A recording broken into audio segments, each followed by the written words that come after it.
We're definitely below zero, but the snow conditions are amazing. We got a nice little coyote crossing the pasture here with the Grand Tetons in the background.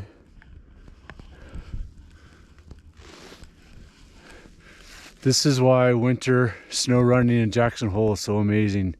It's just amazing. Snow conditions are just perfect. Just cruising around the neighborhood trails today.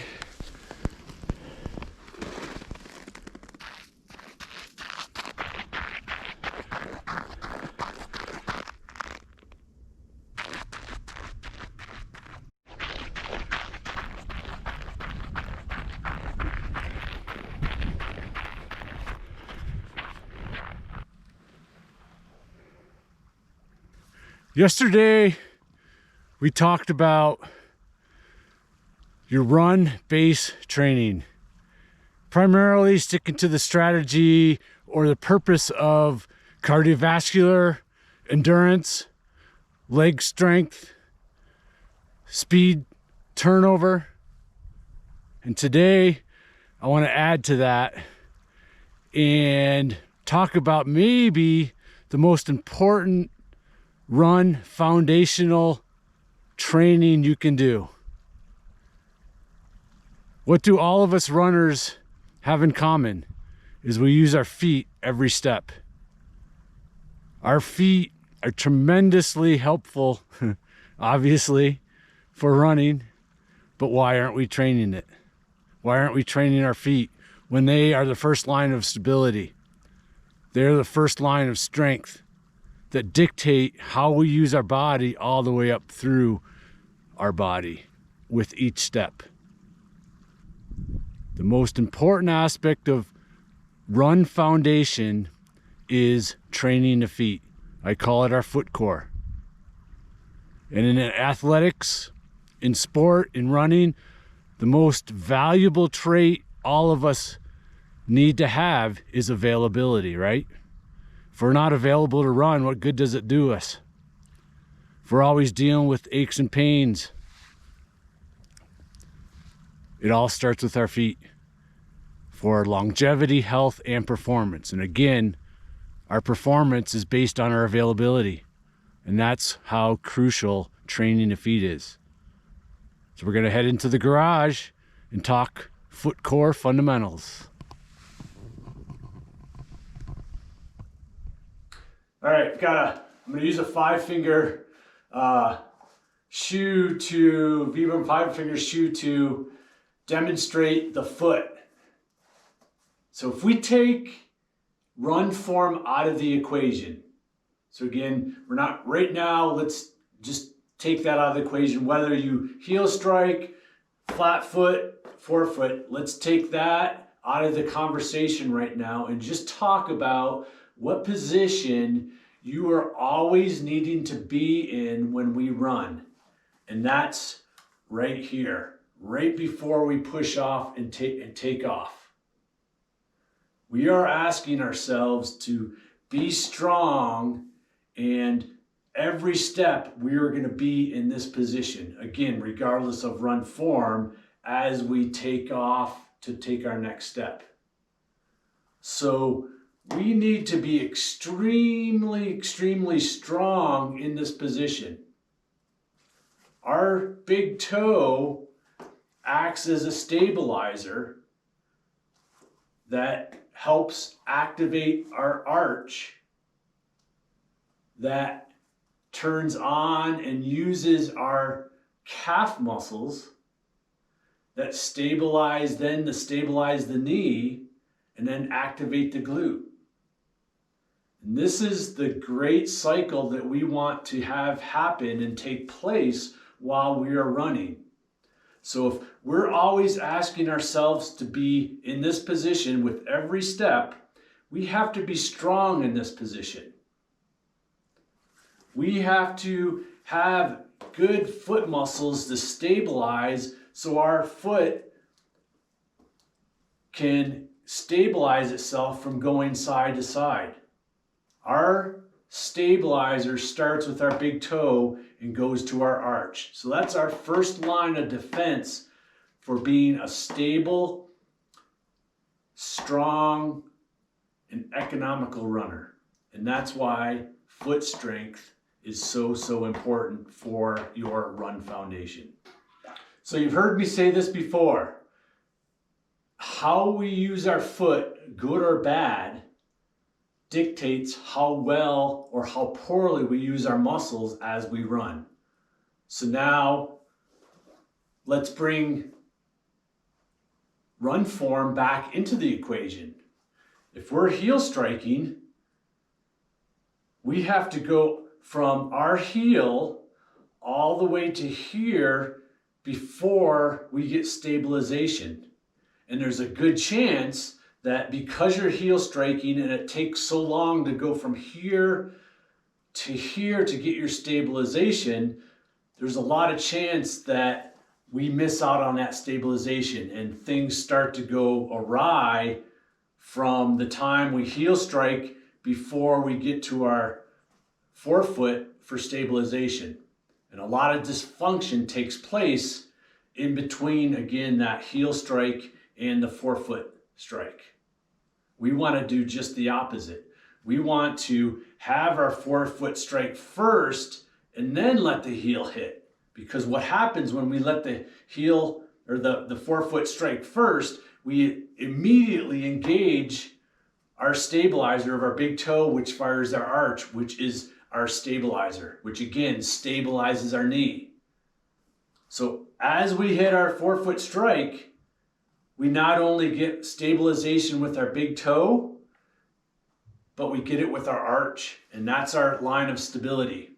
That's hard to get when we heel strike first. So we get forefoot stabilization, arch stabilization, which then activates the calf. And our calf acts like a spring to spring us forward. That whole sequence also stabilizes the knee, which then, again, I keep mentioning it, then activates the glute.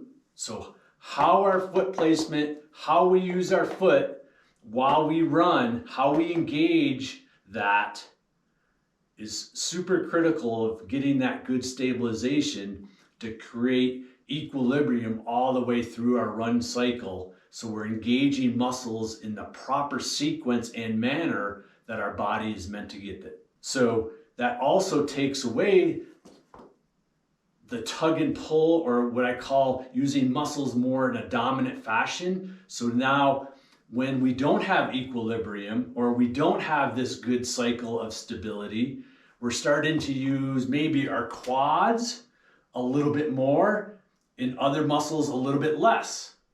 Or we might be overusing our hip flexors and really using our quads and underutilizing our hamstrings and glute. That's where things begin to really go awry, and initially that starts to cause tightness and overuse in certain areas, and eventually will start to cause dysfunction. But where we're going with this is how foot strike in your run form helps tremendously, but there's something that you can do to start beginning to train the feet to really make this a very potent part of your training to have better foot strength. But maybe more importantly, again, it's going back to the philosophy that how we use our feet dictate how we fire muscles appropriately all the way up through the hip. So we can train the feet in a neuromuscular way through movement and isometric strength to act as a form of neuromuscular training to turn muscles on, to use them better, to activate muscles that might be dormant. And what I see across the board is that most dysfunction and the strength that runners are lacking is neuromuscular strength. It's not brute strength, raw strength, in the weight room strength, where, squat types of strength. We're talking strength that needs to be turned on through more motor units or more muscle fibers, Again, we always talk about having the glute go dormant. Okay, it's one of the prime muscles that go dormant in runners is their glute. They don't use it very well. Either it's from sitting or whatever, but there's not enough signals going to the glute muscle to help stabilize as we run, to help create power and force as we run. Okay, and we can train the feet to help the glute. And again, this is the most important strength that I see is lacking, is that, again, it's not true strength coming from the weight room. It's turning muscles on that people are lacking. And how we train the feet dictate how we turn muscles on. So I'm going to take you through 2 exercises from the Cool Impossible book for all you readers out there who have it. This is going to be a tutorial video on the purpose and how to execute these foundational exercises to begin training the feet. Okay, so 2 crucial pieces of equipment I use, and again, for you, this is for you guys who have the book. I've got the Frio disc, which is just a small disc, balancing disc, and the Frio slant board with the wobble. I call it the wobble slant board, okay? And what's crucial about training our feet is that this is not a balancing drill, even though it may look like it's a balancing exercise. This is for stability. And what's crucial about training for stability is we need to use hard surfaces, okay? So what's the purpose of using a hard surface? Is that it allows our big toe, our feet, our foot, our arch to engage in something very, very hard and stable to create the stability work. What we don't want to do is we don't want to see it as a balancing exercise and using something very soft, because now it's very hard for the foot to engage and to be stable. So we don't want to use a big pad, or sometimes you see those pillows in gyms that are very unstable. We want a very hard, stable surface to create stability exercises and strength. Okay, super, super important, which then feeds into the big cushion maximum shoes. Okay, and we'll get into that in other videos. Okay, so again, I use these, and we're going to dive into 2 exercises that you can do to begin the foundational work to create strength from the ground up with your feet. Okay, first exercise is isometric holds, or isometric balancing. I like to use the word hold because, again, if I use that word balancing, this is not a balancing drill. This is a strength exercise that's very, very potent. Isometric strength is super, super potent. It helps you create more force. And from a running perspective, there's always 3 phases within our run gait strength. Is that we have the landing, we have the takeoff, and in between, there's a moment in time that's isometric, which you're transferring or transitioning from the landing to the taking off, which is super crucial for your cadence. So the quicker you can get off and propel yourself forward, the better off you're going to be. And we need to train that strength, and that's isometric holding. So there's no movement. Okay, so I'm using the Frio slant board. And again, this has got the little wobble, so there's an extreme amount of neuromuscular challenge to this exercise. This is very, very potent, very, very challenging. For those of you who have and started to do this, you know what I mean, okay? I'm going to use a little board just to create more wobble, okay? But you can also do it on hardwood floors. You can also do it on carpet, okay? Some days use carpet, so it's less challenging, so you can go maybe a little bit longer and more endurance. Other days, use hardwood floor or a little plywood piece that I'm using. Make it more challenging. You'll be able to do a little bit less, but it all kind of adds to the challenge of it, okay? And so the key is with the design of the boards, and we always want to step onto the board on our forefoot only. Okay? I mentioned in the book, and this is maybe something that I maybe worded a little poorly in the book, as I mentioned to have your heel as high as possible when balancing. We want it more neutral.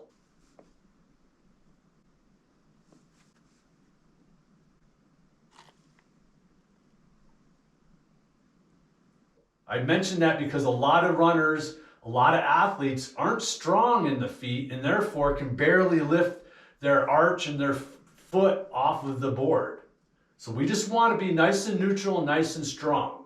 But we want the heel and your arch off the board, so you're only balancing and stabilizing with your forefoot. And I'm using poles. I'm just going to come up and balance. Okay, my leg is straight. Turn to the side. I'm locking this out. Okay, which helps engage my glute, which is key. Okay, so I'm balancing. I'm trying to balance in that center wobble piece of the slant board, which is unique to the board. Again, this is teeter-tottering back and forth, which is great challenge. So do the best you can to maybe wobble back and forth and try to balance on that center wobble, knowing that you can't. And that's the purpose, is that it's meant to be there to really challenge your neuromuscular system, knowing that you can't balance on it very long because it's very, very challenging, but it's in the trying, okay? And when you get fatigued, maybe go to one side and just hang out there, or go to the other side, but just let your foot do the work. And I'm gonna just balance here 30, 40, 50 seconds at a time to where I really start to feel the fatigue. And as you start to do this for the first time, I tell my athletes and people who come visit to train is you're gonna get it or feel it where you need it.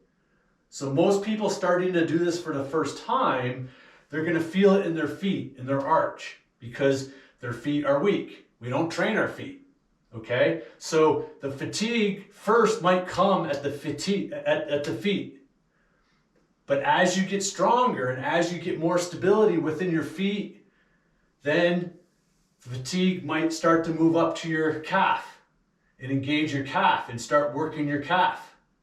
Okay, so that might be the second place you start to get fatigued. And through time, you're going to start to feel the glute activate and get fatigued. And that's, again, happens through time. Okay, you've got to start creating that sequence of strength from the ground, from the feet up. And just doing these exercises and experiencing how fatigue changes as you get stronger and stronger is going to really teach you how important this type of exercise is for runners, because it works its way all the way up. And eventually, as you get really strong, you'll feel it less and less in the feet, more and more in the glute. Again, how we train the feet affects how we train the glute, which is key. So again, back to the exercise. Just hanging out here. I'm not leaning over. I'm not using the poles as an aid, okay? I'm standing up tall. I'm supporting myself with my feet, and the poles are there just as an aid, okay? And we're gonna work in 3 planes of the slant board. So now I'm going downhill to the side, balancing my 30 seconds, 40 seconds, 50 seconds. Do what your strength allows you to do, okay? Don't work so much that you start to fatigue and you start to lean over or you start to bend the leg. Stay strong. I don't say more is better, better is better, okay? Do what you have right now and just get better through time. So then I move it forward, not straight ahead. Okay, the third position. And now, again, I'm balancing. and I'm switching feet obviously. What I have people do initially is do one direction with the right foot, do your 30, 40, 50 seconds, switch to the other foot. That gives this leg a break. So now I'm going here, getting my 30 seconds in, and then I'll go to the other foot at another direction of the slant board, get my 30, 40 seconds in, go to the other leg, and just keep alternating back and forth. Okay, so it's getting rest. Through time, there's ways to make this more challenging. Okay, you might find that as your endurance and stabilization gets better, you can start to work the same leg all at the same time. So now I go maybe up to 60 seconds here. I switch the angle and stay the same leg and do that. Switch the direction of the board and do that, same leg. So now it's really adding more fatigue because the leg's not getting rest. And then do the other leg. Another way mentioned in the book to add difficulty is once you get good, take away a pole. And now you're working with one pole, okay? It just continues to add challenge. The challenge also is dependent on what hand you have the pole in. You can see this is a little bit more challenging having it over on this side than it is here. Okay, so whatever hand you have it in adds to the challenge, and the same thing applies. Now you've got one pole, alternate legs each direction, and then begin to do all directions with one leg before you switch to the other leg. And then the third way would be to ditch the poles, and we'll have some fun contests coming up, so who can go the longest balancing on the slant board with no poles. Okay, done this is a long time, so I'm here and I use the poles just for endurance, and then when I really want to challenge, I go to no poles and almost balance kind of as long as I can without having to get off.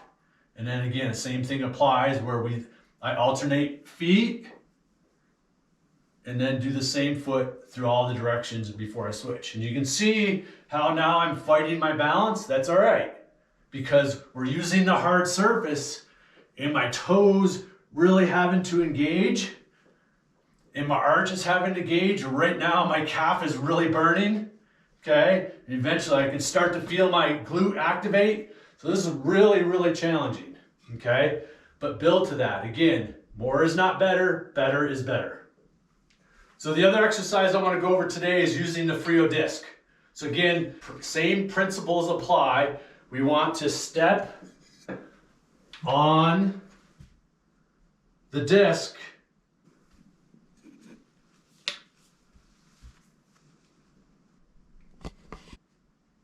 just with our forefoot. So I'm engaging my big toe for stability. I'm engaging my arch, even though the arch is not touching the disc, and the rest of my foot is off the disc.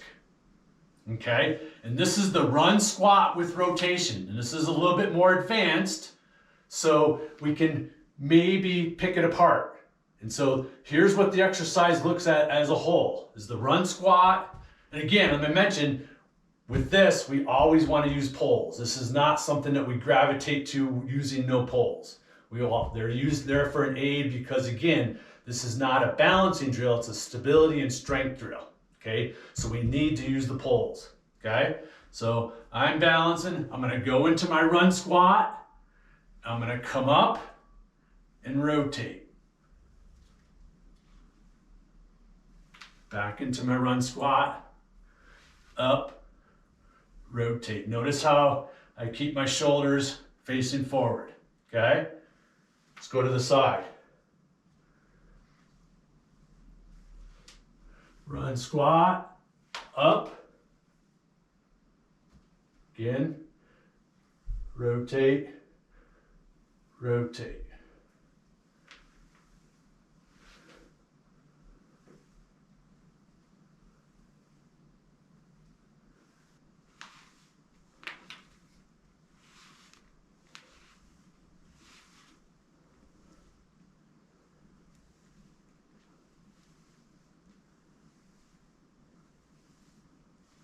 Okay, so let's pick it apart. Run squat first. So the challenging part of this is obviously just stability and just executing the exercise itself. So we want to break this up into two movements. As you might want to just work on your run squat. And we want to keep the board as level as possible as you do perform. We don't want the board tipping forward. Okay? Okay, and this type of strength, since again we're getting stability at the forefoot, okay, this is going to help really stabilize our whole leg and engage that glute. Okay, really tough exercise because of the disc. So if the disc is too much for you right now, you might want to take it away and just practice barefoot on the floor and get the movement down as you use the slant board to strengthen your feet, and then move to this exercise that again is a little bit more advanced, using the slant board exercise I showed you to help prepare you for this. The second part of it is the rotation. So the key here is as I rotate, I'm keeping my leg locked out because that's going to engage the glute. And getting the rotation is just adding stability challenge for our glute. Okay? And being able to hold this leg up high. The higher I lift this leg and hold it, the more stable I will be here. And that pulls in the run form aspect of it. Okay? So we want that knee out in front of us, lifting it, holding it, because that aids in our ability to stabilize. What goes up must go down, and that's our stabilization with this other leg. So practice doing this. Again, for those of you who tried, this is extremely challenging and more difficult than it looks to be stable. We don't want to bend and be here. Okay, now we want to lock out that leg so all the stability comes here and at our feet, and rotate. So break the exercise up, practice the run squat first on the floor without the disc while you're doing your slant board work. As your feet get stronger, add the disc, and then work on perfecting just the run squat. You might just come in here first and not even use the leg. And then through time, bring the knee up. Okay? And then as you get better, add the rotation.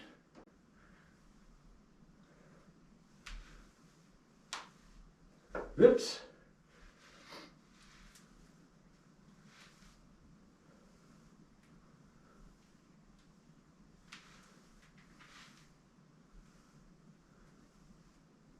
All right, there you have it. Pretty potent stuff. Get to work on it and keep us posted on how and what you're feeling as you do this. Because again, the key is that this is going to take a lot of the aches and pains and increase our ability to stabilize with each running step. All right, thanks for watching. See you next time.